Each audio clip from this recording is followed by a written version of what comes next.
thank you very much for talking with us. Good to see you. This, I thought, was a straight-up terrifying horror film. It kind of is, though. Very much so. What made you want to be a part of this story? I love history. There are two periods in American history that I truly cannot get enough of, and that's the period between Reconstruction and Prohibition and the 1960s. The 1960s, I feel like it's kind of like when America went from being a teenager to a young adult.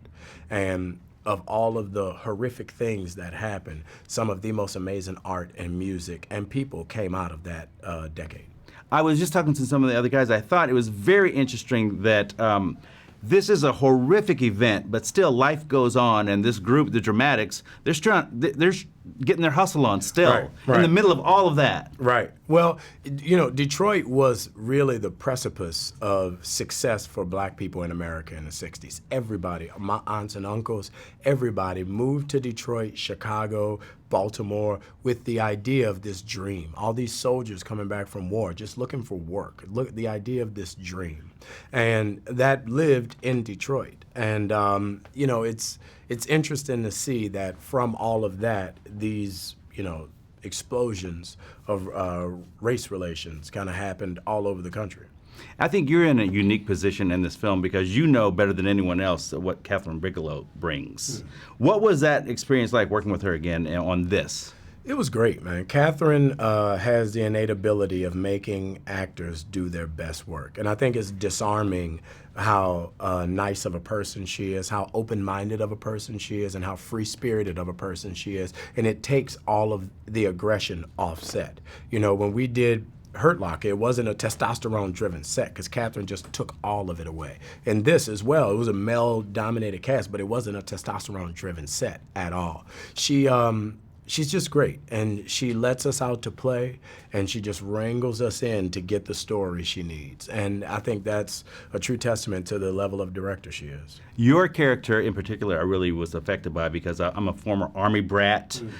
So many of my friends were in the Army, and I thought that it's just so telling, like this guy goes and really risks his life fighting for the country, and then he comes home and he's treated like this.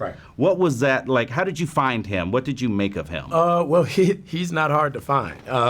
You know, the great thing about my life, I run into interesting people all the time, and working with these older, stately black actors, I get a lot of conversations, a lot of interesting stories.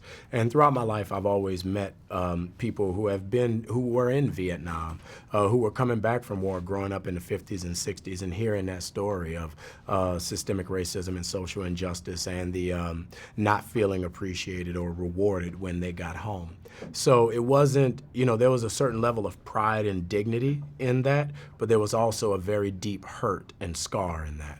And that was something that I wanted to bring to this character. Were you familiar with this story at all? I'm old enough to know it, and I did not know it. I was familiar with the riots. I wasn't familiar with the Algiers Hotel. When I was because I love Detroit so much, and my aunt and uncle moved to Detroit, and he had a Cadillac, so I thought Detroit was like Hollywood.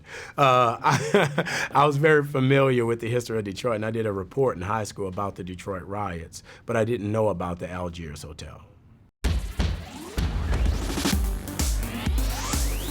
Made in Hollywood. Hey guys, thanks for checking out this video. We want to know, what would you have asked? Let us know in the comments below. And if you liked this video, don't forget to hit the like button. And as always, for more videos like this, hit the MIH TV logo right here. And for the next awesome video, click right there.